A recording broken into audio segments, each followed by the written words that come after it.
Israeli বিমান বাহিনীর সদস্যদের খোলা চিঠির পর এবার সেনাবাহিনীর গোয়েন্দা শাখার অন্যতম গুরুত্বপূর্ণ ইউনিট 8200 রিজার্ভ সদস্যরাও সরব হলেন। তারা সরাসরি বলেছেন, যুদ্ধ থামাও, গাজায় আটকে থাকা জিম্মিদের ফেরাও, প্রয়োজন হলে যুদ্ধের পথ এখনই বদলাও। শত শত বর্তমান ও সাবেক রিজার্ভ সদস্য এই চিঠিতে স্বাক্ষর করেছেন। চিঠিতে তারা লিখেছেন, এই মুহূর্তে যুদ্ধ মূলত রাজনৈতিক ও ব্যক্তিগত স্বার্থ রক্ষার কাজে ব্যবহৃত হচ্ছে, জনগণের নিরাপত্তার স্বার্থে নয়।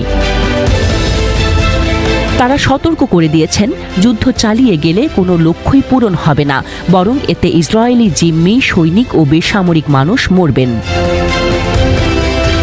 রিজার্ভ সেনারা এটা উল্লেখ করেছেন, চলমান যুদ্ধের কারণে রিজার্ভ বাহিনীর ভেতর হতাশা ছড়িয়ে পড়েছে, আশঙ্কাজনক হারে বেড়েছে সেনাদের অনুপস্থিত থাকার সংখ্যা।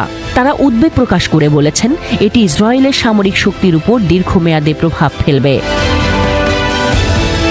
8200 সদস্যদের ভাষায়, যুদ্ধের প্রকৃত কোনো কৌশল নেই, পরিষ্কার কোনো পরিকল্পনা নেই, শুধুমাত্র রাজনৈতিক স্বার্থেই যে যুদ্ধটি চালিয়ে নেওয়া হচ্ছে সেই বাস্তবতাটিকে আমরা প্রত্যাখ্যান করছি।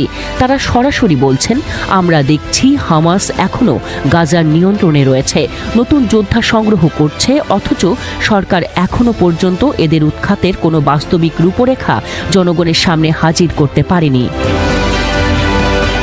চিঠিতে আরও বলা হয়েছে, 1 বছরেরও বেশি সময় ধরে সামরিক অভিযান চালিয়েও গাজায় হামাসের সুড়ঙ্গগুলোতে আটকে থাকা জিম্মিদের উদ্ধার করা সম্ভব হয়নি। তারা এখনও জীবন্ত পচে মরছে। সরকার এই চরম ব্যর্থতার দায় নিচ্ছে না। তারা স্বীকারও করছে না যে এই সংকট মোকাবেলার কোনো কার্যকর পরিকল্পনা তাদের হাতে নেই, আর সামরিক সমাধান যে একরকম অকেজো হয়ে গেছে তাও পরিষ্কার।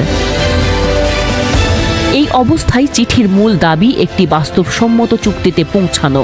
চিঠিতে বলা হয়, শুধু একটি বাস্তবসম্মত চুক্তি জিম্মিদের নিরাপদে ফিরিয়ে আনতে পারে।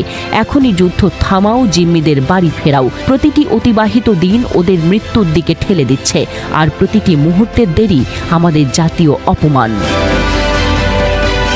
এই চিঠির ঠিক আগের দিন প্রায় 1000 জন সাবেক বিমান বাহিনীর সদস্য, যার মধ্যে 60 জন সক্রিয় রিজার্ভ সদস্য, একই ধরনের একটি বিবৃতি দিয়েছিলেন। প্রধানমন্ত্রী নেতানিয়াহু ও নিরাপত্তা মন্ত্রী ইসরায়েল কাটস এই অবস্থানের তীব্র নিন্দা জানিয়েছেন।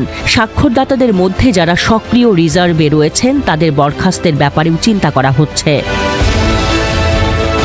একই প্রেক্ষাপটে 150 জনেরও বেশি সাবেক নৌবাহিনীর কর্মকর্তা ও বেশ কিছু রিজার্ভ চিকিৎসকও পৃথক পৃথক চিঠিতে যুদ্ধবন্ধের দাবি জানিয়েছেন।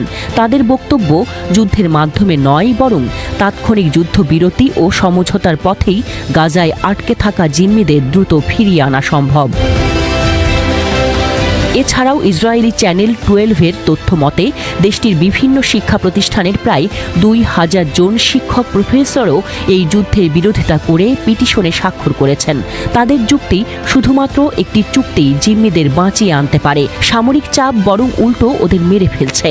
তাদের অভিযোগ, এই যুদ্ধ এখন আর নিরাপত্তার জন্য নয়, এটা স্পষ্টতই রাজনৈতিক ও ব্যক্তিগত